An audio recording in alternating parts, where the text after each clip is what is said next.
हर हर महादेव दोस्तों। तो आज मैं आपके लिए फिर एक नई रोचक कहानी ले आया हूँ। तो चलिए शुरू करते हैं। आज हम अपने पाठकों को रामायण में वर्णित चूड़ामणि की कहानी बता रहे हैं। इस कहानी में आप जानेंगे कि कहां से आई चूड़ामणि, किसने दी सीता जी को चूड़ामणि, क्यों दिया लंका में हनुमान जी को सीता जी ने चूड़ामणि, कैसे हुआ माता वैष्णो का जन्म। सागर मंथन में 14 रत्न निकले। उसी समय सागर से 2 देवियों का जन्म हुआ, रत्नाकर नंदिनी, महालक्ष्मी रत्नाकर। नंदिनी ने अपना तन मन श्री हरि को देखते ही समर्पित कर दिया। जब उनसे मिलने के लिए आगे बढ़ी तो सागर ने अपनी पुत्री को विश्वकर्मा द्वारा निर्मित दिव्य रतन जड़ित चूड़ामणि प्रदान की। इतने में महालक्ष्मी का प्रादुर्भाव हो गया और लक्ष्मी जी ने विष्णु जी को देखा और मन ही मन वर्णन कर लिया। यह देखकर रत्नाकर नंदिनी मन ही मन अकुलाकर रह गई।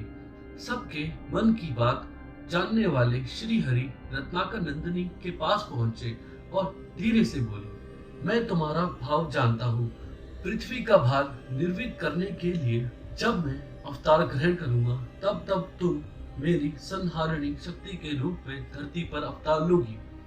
संपूर्ण रूप से तुम्हें कलयुग में श्री कल की रूप में अंगीकार करूंगा। अभी सतयुग है, तुम त्रेता द्वापर में वैष्णवी नाम से अपने अर्चकों की मनोकामना की पूर्ति करते हुए तपस्या करो।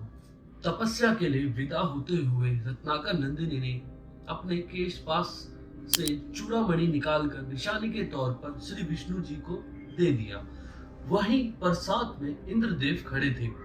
इंद्र चूड़ामणि पाने के लिए ललायित हो गए। विष्णु जी ने वह चूड़ामणि इंद्रदेव को दे दिया। इंद्रदेव ने उसे इंद्राणी के जूड़े में स्थापित कर दिया। शंभासुर नाम का एक राक्षस हुआ जिसने स्वर्ग पर चढ़ाई कर दी। इंद्र और सारे देवता युद्ध में उससे हार कर छुप गए। कुछ दिन बाद इंद्रदेव अयोध्या राजा दशरथ के पास पहुंचे। सहायता पाने के लिए इंद्र की ओर से राजा दशरथ कैकेयी के साथ शंभासुर से युद्ध करने के लिए स्वर्ग आए और युद्ध में शंभासुर दशरथ के हाथों मारा गया। युद्ध जीतने की खुशी में इंद्रदेव तथा इंद्राणी ने दशरथ तथा कैकेयी का भव्य स्वागत किया और उपहार भेंट किए। इंद्रदेव ने दशरथ जी को स्वर्ग गंगा मंदाकिनी के दिव्य हंसों के 4 पंख प्रदान किए। इंद्राणी ने कैकेयी को वही दिव्य चूड़ामणि भेंट की और वरदान दिया, जिस नारी के पास ये चूड़ामणि रहेगी उसका सौभाग्य अक्षत अक्षय तथा अखंड रहेगा और जिस राज्य में वह नारी रहेगी उस राज्य को कोई भी शत्रु पराजित नहीं कर पाएगा। उपहार प्राप्त कर राजा दशरथ और कैकेयी अयोध्या वापस आ गए। रानी सुमित्रा के अद्भुत प्रेम को देखकर कैकेयी ने वह चूड़ामणि सुमित्रा को भेंट कर दिया। इस चूड़ामणि की समानता विश्व भर के किसी भी आभूषण से नहीं हो सकती है।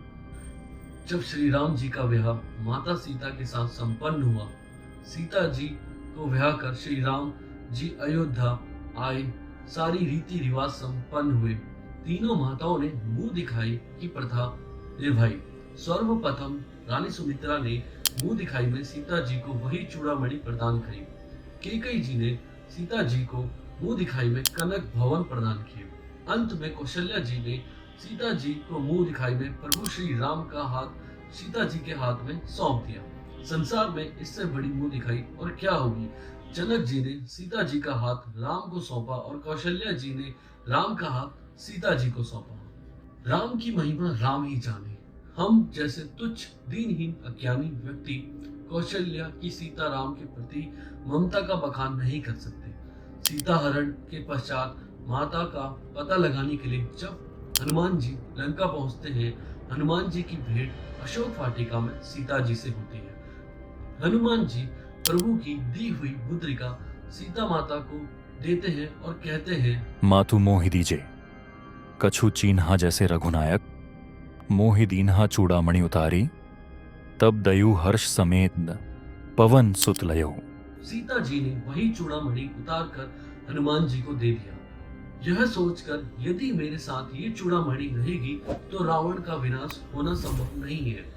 हनुमान जी लंका से वापस आकर वह चूड़ामणि भगवान श्री राम को देकर माता जी का वियोग का हाल बताते हैं। कमेंट सेक्शन में जरूर बताइएगा आपको ये स्टोरी कैसी लगी।